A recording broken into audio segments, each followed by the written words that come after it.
Reddit fresh. Am I the idiot for wanting my wife to stay up during a road trip and talk to me? I'm writing this right now at the hotel where I'm at because I'm genuinely at a loss of words. I don't think I'm in the wrong, but at the same time, she looks really pissed at me. My wife, me, and our 2-year-old are going on our first family road trip to California. We rotate driving in shifts, but the problem is that when I was driving, my shift fell during the night, and so I was feeling really lonely and bored as I was driving. I'm not someone who can be left to his own thoughts very well, and I need people around me. I thrive on energy and excitement. My wife is a bit of the opposite. She's generally fine with being left alone and can sit quietly for hours and hours upon end. The problem is that around 11 p.m., I was driving and my wife and our son were in the back seat. I was feeling isolated, so I shook her awake, but then our son woke up, and well, you can probably guess what happened next. Once he quieted down, my wife began to quietly blow up at me about how much of a prick I was being. I told her that it wasn't fair for her to just sleep like that, and it made me feel like a driver. She then said that she doesn't force me to stay awake or engage with her, but I told her that that's a cheap blow because we're not the same people, and I kept my mouth shut while she was driving because I know she doesn't like distractions even though it bothered me terribly, so the least she could do is to stop being selfish and help keep me sane. Despite my perfectly logical answer, she apparently got emotional and then started whisper screaming some poop about how raising one toddler is hard enough and that she didn't know there was another one in the car who needed his whims catered to at every moment, and at that point, since she got rude, I decided to disengage. Now our whole trip is falling apart and she's making me out to be the bad guy. You're the idiot. How can your wife safely drive during her shift if she's tired from staying up and talking to you? Podcast, music, phone a friend something. Your wife probably carries most of the mental load when it comes to caring for your toddler. The least you could do is let her sleep. You're the idiot. Why is your need more important than hers? It would be one thing if you needed help staying awake, but it seems you were just bored because you can't entertain yourself, try an audiobook or podcast, and that makes you an idiot. Now for the next story. Am I the idiot for telling my sister I would say I told you so if she gets cancer? I, 27, female, really enjoy motocross, and although I'm an amateur, I spend a lot of my time and money on it. My sister, 31, female, has always kinda despised the sport. She is always saying that it's dangerous and that I shouldn't be doing it because I will get hurt. 3 weeks ago, I fell on a jump and broke my ankle and shattered my knee. I am still unsure what kind of recovery I will make, and I was, and still kinda am, mentally in a bad place as well. Like I said, I really love drifting around on my motorcycle and I would be devastated if I can never do it again. When my sister came to visit me at the hospital, the first thing she said to me was, "I told you this would happen." I was shocked by this, especially because she did not say anything else after that. No empathy or compassion at all. It almost seemed like she was happy to finally be proven right. Now on to the part where I think I might be the idiot. For context, my sister has been smoking cigarettes for the past 14 years. I have never really said anything bad about it, except for when she asked about it or tried to convince me of the benefits of it. So when she said, "I told you so" to me at the hospital, I replied with nice response, "I will remember it for when you get lung cancer." She got incredibly upset, called me a witch and left. I have not spoken to her since, but I have gotten some angry texts from our parents saying that I crossed the line. I don't stand behind what I said because I would never do that to her if she would get lung cancer, but I meant it more as an example to show how insensitive her comment was. Am I the idiot? TLDR, I injured my leg during motocross and my sister said I told you so, so I said that I would say the same thing to her if she gets cancer for smoking at it. I did not expect so many responses. Thank you to everyone that replied. I am doing well with the recovery so far. It might be a while before I am able to walk, but I have a great healthcare plan and an even better support system.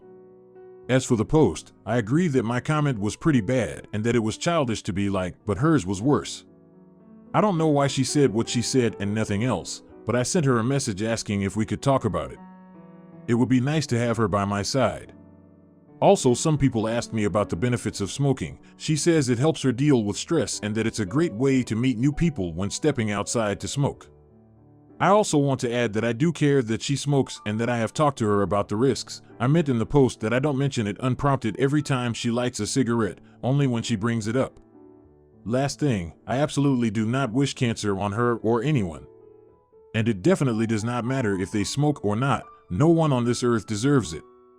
I am sorry, and I hope I did not hurt anyone with my post. Not the idiot.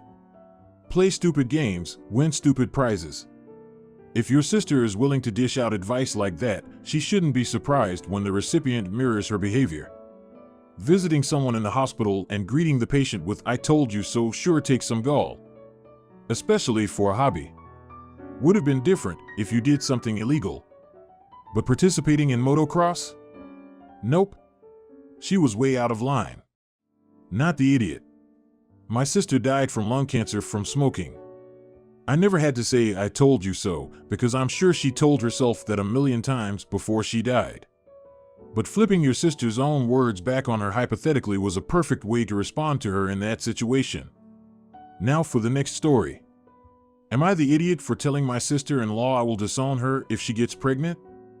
I, female 33, live with my brother, male 32, and his new wife, 34F. Things have been fine to a point, and I definitely appreciate them taking me in during my time of need. That is not lost on me. I recognize they did not have to help me, and I am incredibly thankful that they have done that. But my sister-in-law has baby fever, and she is talking about trying to get pregnant. First of all, I know my brother had to snip after his divorce from his first wife. He would have to have the procedure reversed, and his insurance will not cover it, and to be frank, they cannot afford that. Part of why they allowed me to move in is because they are in financial trouble, and I am contributing quite a lot of money to bills right now. I cover probably 2/3 of all the bills because my sister-in-law doesn't work and my brother pays an ungodly amount of child support to his ex-wife. The financial issues can go ahead and be another point in the situation. My sister-in-law also can barely take care of herself. She sleeps most of the day.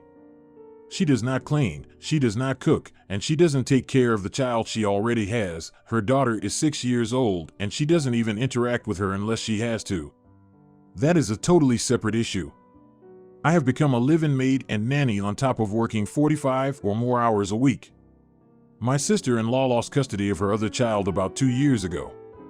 He is 11 and living with family. I do not know why she even lost custody, but he says he was abused.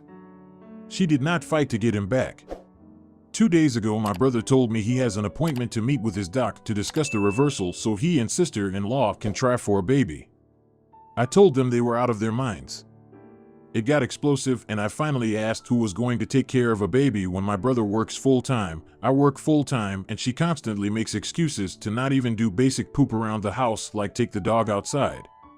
She really had the nerve to tell me, "I thought you could handle them when you get off work before brother gets home so the load is evenly distributed." I blew up. I told her I am not going to be a parent to another one of her kids, and that if they really do this, then I am totally done and they are on their own.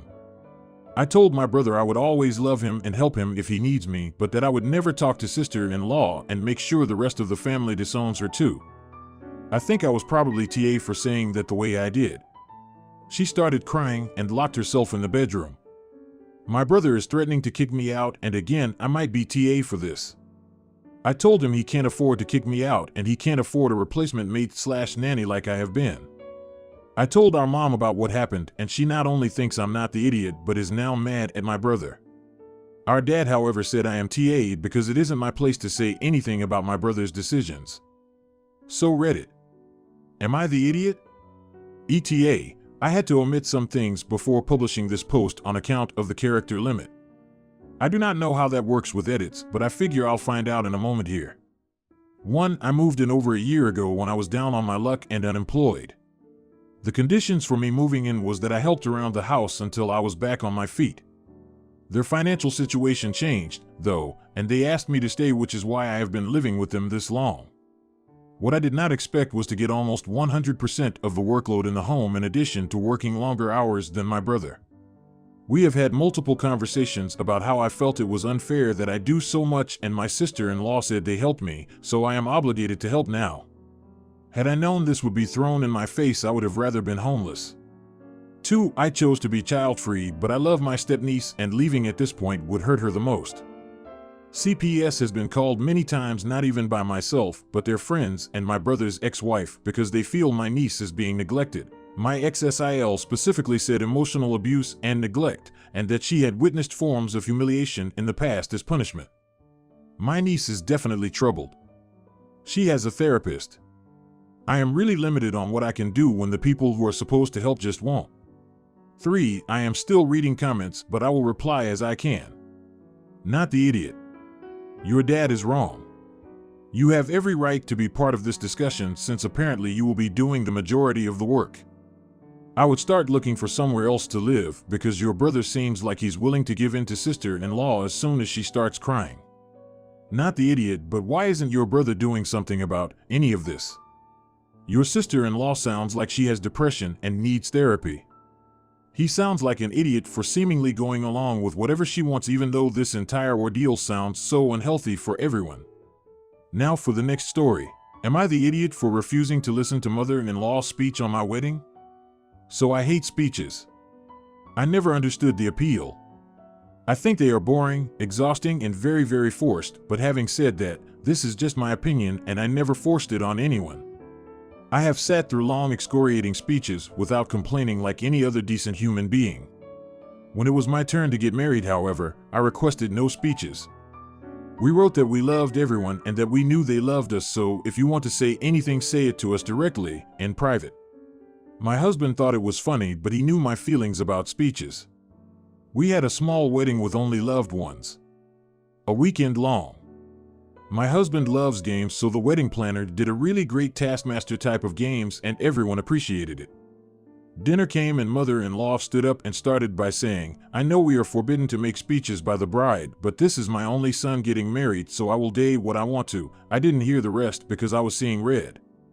My sisters and bridesmaids were shocked. I pretended like she wasn't talking and continued my conversation with my girls. They did the same. Mother-in-law was furious, both sister-in-laws were furious, and my husband was very angry that it showed in his profile. He refused to look at me. The rest of the night was awkward. My husband sighed, sulking in their seats. I wanted to make sure it wasn't ruined for the rest of us, and we ended up having a blast. The next day I spent it with my family and friends. My husband said that I was very wrong in what I did. I couldn't force mother-in-law to STFU, and he knew she wouldn't no matter how much we told her. I shouldn't have disrespected and humiliated her like this. Our marriage started on the wrong foot, it seems. Am I the idiot? P.S. Mother-in-law loves making speeches, sometimes 15 minutes long and not unusually mean speeches, disguised as humor that often isn't appreciated at all by the speaker. Not the idiot. Your husband has no backbone, and worse, he didn't back you up. You have every right to have your wishes respected. Then your mother-in-law had the audacity to call you out. You're going to have a heck of a time setting boundaries with that one. Good luck. Not the idiot. Not only were you clear, but she acknowledged that it's forbidden. I wouldn't even look at her again after that. Not the idiot, but mother-in-law is definitely TA, as is anyone taking her side. Either follow the rules, or you don't go. You don't get to make your own rules at someone else's wedding. Now for the next story. Am I the idiot for sending our son away after he revealed to his sister's friends that she has dentures? My husband and I have a 14-year-old daughter and a 16-year-old son. When our daughter was 8, she developed a very rare mouth infection that just absolutely devastated her teeth and gums.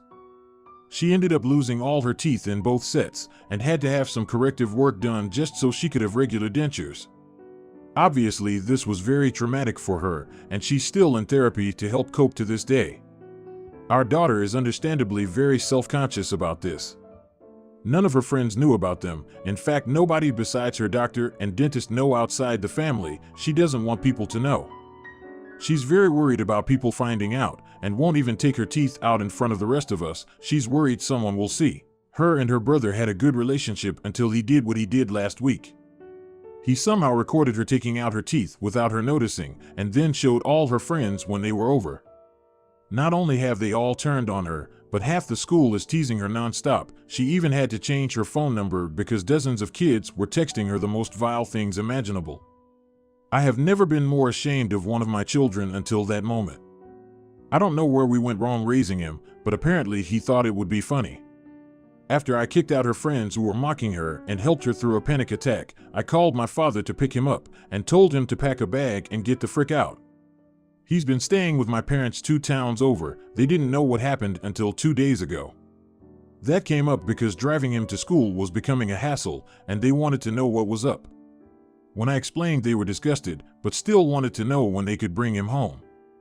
I asked them if they'd take care of registering him for school in their town, and they agreed but were shocked. My husband and I talked, and we just cannot have him here. His sister hates him. We're so ashamed we can't even think of calling him. It sounds awful, but I don't think our relationship can recover from this, and maybe this is what he needs. No friends, no family aside from his grandparents. Having to start over might just set him right.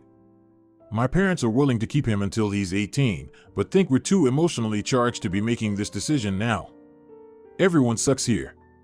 Of course, he shouldn't have embarrassed his sister, but without more details, this is an overreaction. Does he realize what he has done wrong and wants to make amends? You can't just throw a child out because they made a mistake. You're the idiot. He's your son and he's a kid. Kids make mistakes. Adults make mistakes too. You've effectively disowned your kid instead of just teaching them a lesson. If you continue doing what you're doing, don't be surprised if your son keeps up no contact when he's older and wants nothing to do with you. If you liked this video, you'll probably like these too. Also, while you're here, please consider subscribing. It's your support that keeps this channel alive and allows me to make better and longer videos. Have a great day.